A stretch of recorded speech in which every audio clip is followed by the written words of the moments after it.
Hey guys, I've been MIA. For one, I kind of got out of the habit of grabbing the camera. For two, I'm experiencing one of those moments in life that happens every once in a while. The old saying, when it rains, it pours. That's how I'm feeling right now. So I put a little clip in of my poor little dog, little puppy Dixie. She got hit by a car the night of the 4th. So early morning in the 4th.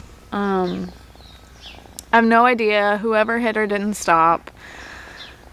But luckily it didn't break any bones, but it did dislocate her hip. She's getting around surprisingly well, too well. I tried to put her in a crate and she escaped.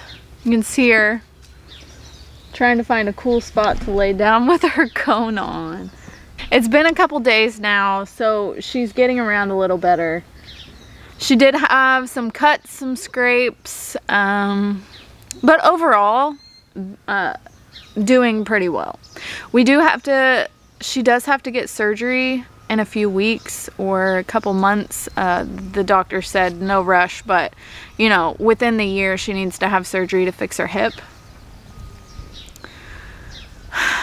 And then, you know, when that happens, everything else also goes wrong. I am at the when it rains, it pours phase part of my life right now, but it's just a season, a little short season, I'm sure, and it will be okay.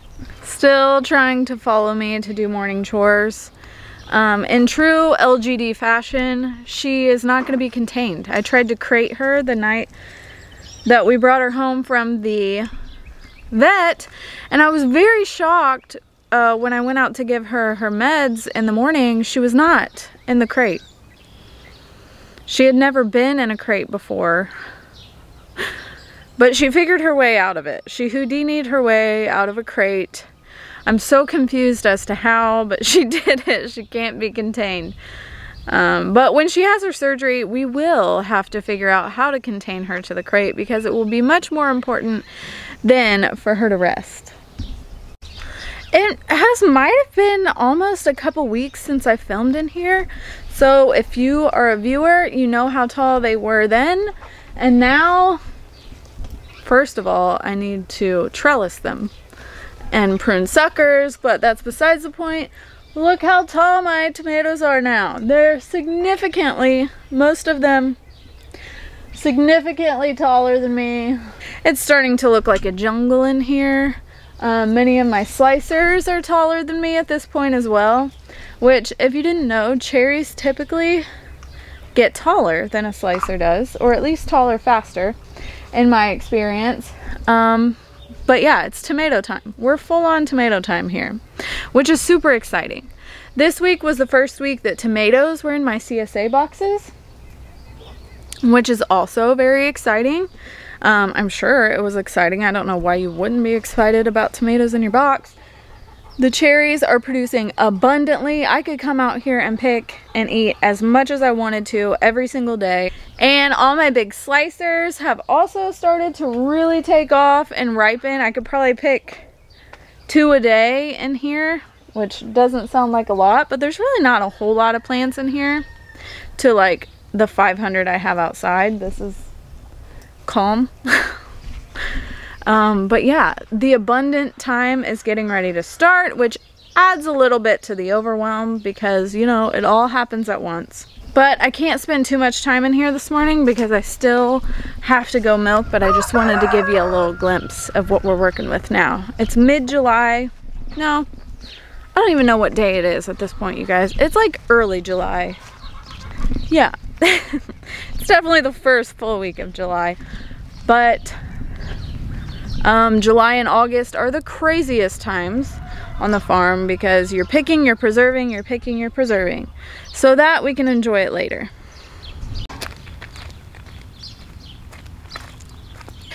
Back on the topic, do not hit me with your tail, girlfriend. Okay, so here's how this all happens. You do your research, you find out that the food you're feeding your family is poison. So you commit to growing as much of it as possible yourself. Your meat is poison, your vegetables are poison, your fruit is poison, it's all poison. And so you start a big garden and the weeds take over about a couple months in. After it gets real hot and you start getting busy with other things and you don't weed as much as you should, and that's your first overwhelm. Then, okay, you mastered, I mean, you can never master, but you've tackled the gardening. You're feeling confident on that. So then your milk is poison, hence the cows.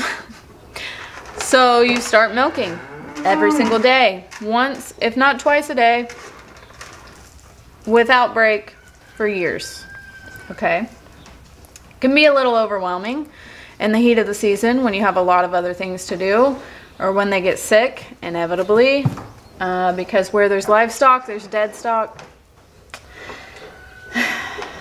But you've been doing that a while. You feel pretty good about it.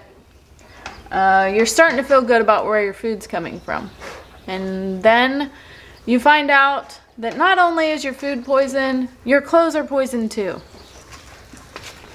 Recently, I found out all the toxins. Rude.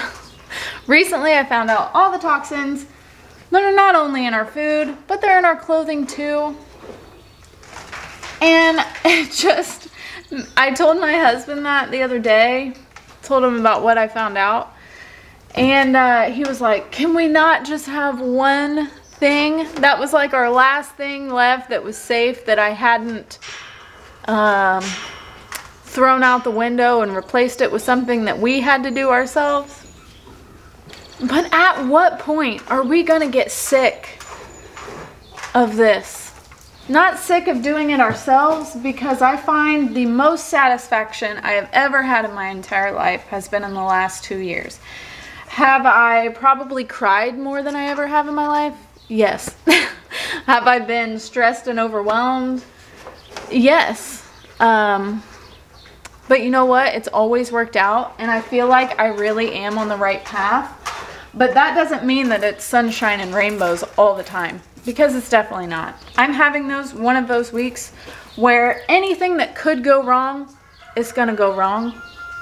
And I know that while this is a frustrating few weeks or days, hopefully days, not weeks, when you're really awakened and you really can see the truth behind all the shades that everyone has pulled down in front of your eyes, that is like, it's really not that big of a deal. And they wouldn't try to poison us or hurt us in that way. And they have your best intentions in mind. They don't.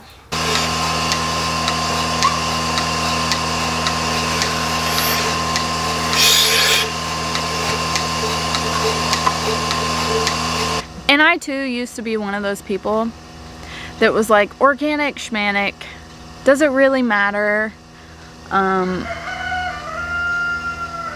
ate junk food, I ate fast food, I ate crap that is not real food.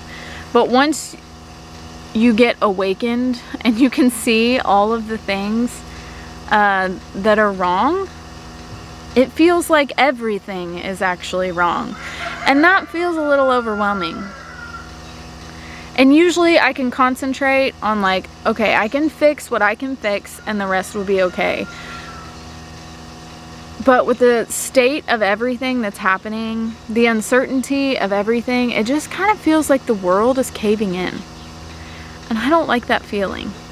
I don't like feeling out of control. I'm a very take control person. If I don't like something, I do it myself. But some of these things I just feel like I can't do myself. Thank you. A little kitty kiss. So at this point, am I gonna have to grow my own food, milk my own cow, grow my own fruit trees, grow my own grains, grow my own crops that can be turned into fabric, weave my own fabric, buy a sheep so I can make wool? Like, at what point does it stop? At what point can I confidently go into a store and not be poisoned by the things that they are selling us to consume or to put on our skin. Skincare, poison. Shampoo and conditioner, poison. Soap, poison. At what point can I be confident in anything that I'm buying for my family? Because at this point it feels like, unless you grew it yourself, made it yourself, sourced the ingredients the best that you could,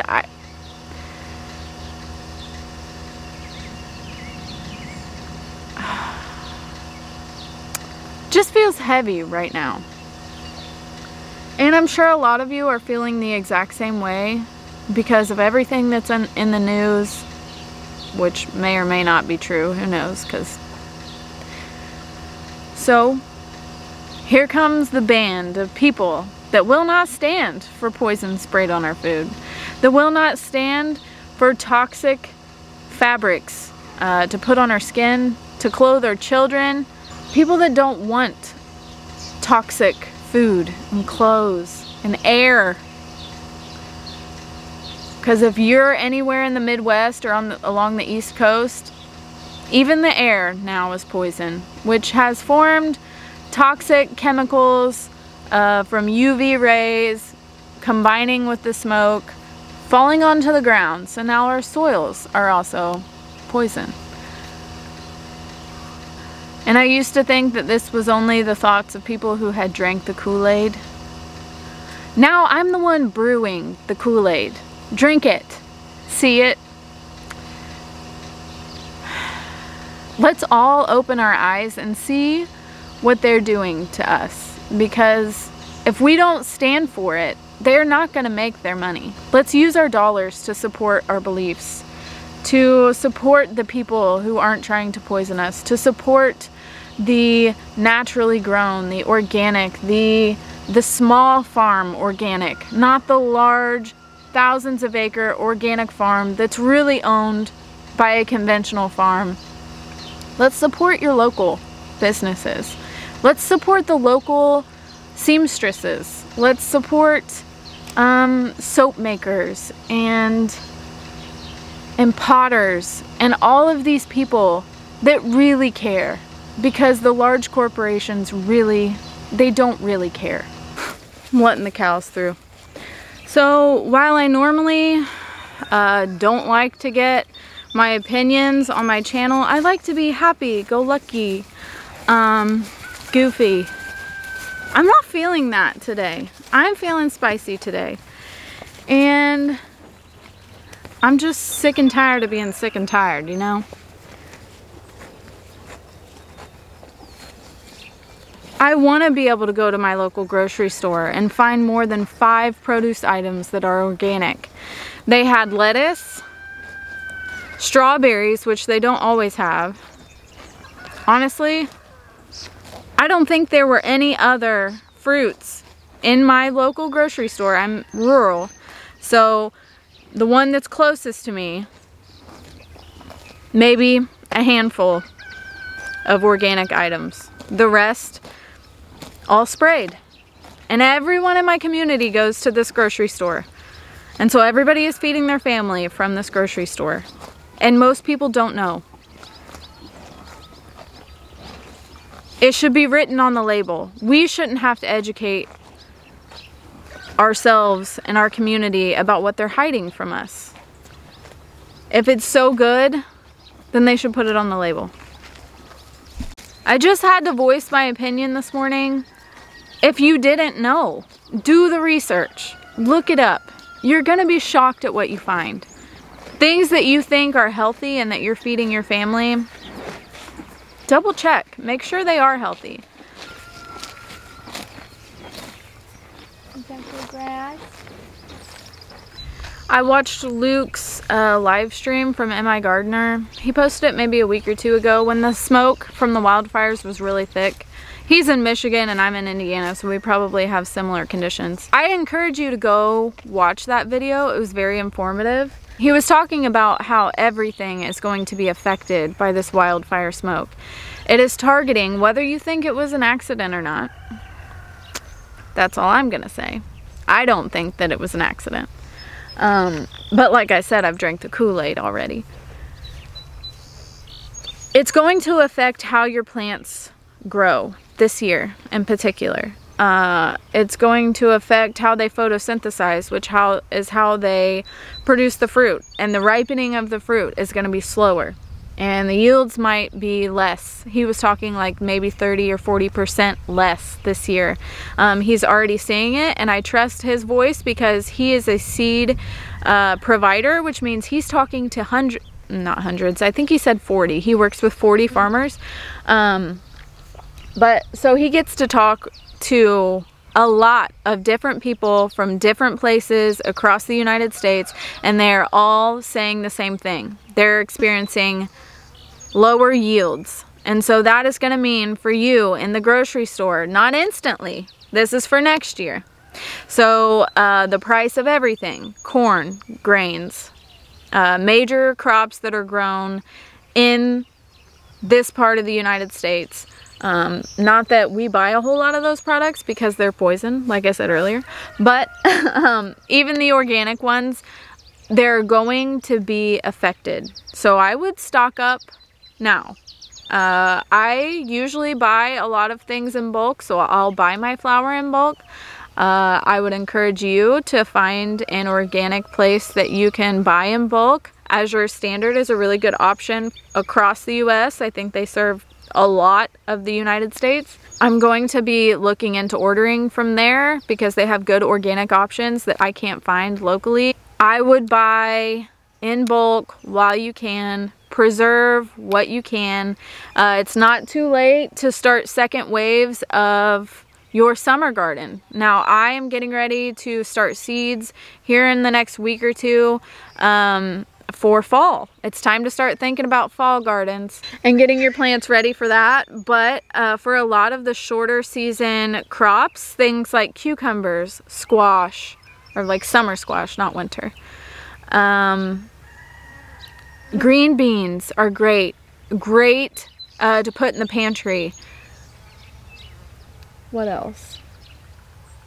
All the greens and radishes and beets and carrots. There are hundreds of things that you could be starting from seed today, right now, in the next week or two, depending on your zone. If you're really north and your first frost is coming soon, it might not have enough time for you, but here in my zone 5, we have a first frost date mid-October. I still have a little less than 100 days left. I can grow so many things in that time, and I'm going to. Normally by this time I'm starting to get burnt out and overwhelmed, and so I don't think to start these things, but I know just for me, I'm going to be starting lots more beans, lots more squash, lots more things that I can put in my pantry. Because there's no better feeling than knowing that you have food to eat. Because I think, and Luke was predicting in his video, that we're going to see scarcity on shelves again. Remember in 2020 when the pandemic was crazy and you went to the store and the shelves were empty? I hope that it doesn't happen, but with the productivity of things going down this season, I have a feeling by winter time the stores are going to be not bare, and there will be stuff, but I think that the inventory of those things are significantly going to go down. People are talking 40% less, and when that starts to happen, people start to panic. And I don't want you to panic. I'm not going to panic. I know that I have food at home. So grow what you can, do what you can, buy local, support your local community, support your local farmer. It's really hard. I now feel for them. It is so hard. So I'm going to provide what I can to my community. I'm going to share as much as I can, but I also am going to save what I can for me. It's going to be a very busy canning season. It always is, but I've really got this on my heart, and I find comfort in doing what I can. And so when the world just kind of feels like it's spinning out of control, because it is for me right now. I'm spinning. I just need to take a deep breath, think, make lists, do what you can. Buy what you can. Buy a little bit more every time you go to the store. Buy what you need and a couple to put away. And every time you do that, by the time winter time comes, your pantry's going to be a grocery store. And honestly, there's no better feeling than looking in your pantry and going to your own little grocery store. So this was a long-winded video, but I just had it on my heart to say it out loud. I've been talking in person to people that I know. Everybody that I can talk to that will listen, I'll share what I know because it's hidden from you. It's not public knowledge. You have to look for it. And believe, I've been looking for it everywhere I look for it. It's not too late to start a garden. You could start right now and grow tons of food for your family. And honestly, there's no better feeling than sitting down with your plate of dinner and everything on your plate came from your house, your backyard, your patio even. It's a great feeling. And we need to get back to that. There was a time when that was normal, and I want it to be normal again. But anyway, there's my rant for the day. Grow you a garden, preserve it, and pass it on. Thank you guys for watching. Until next time.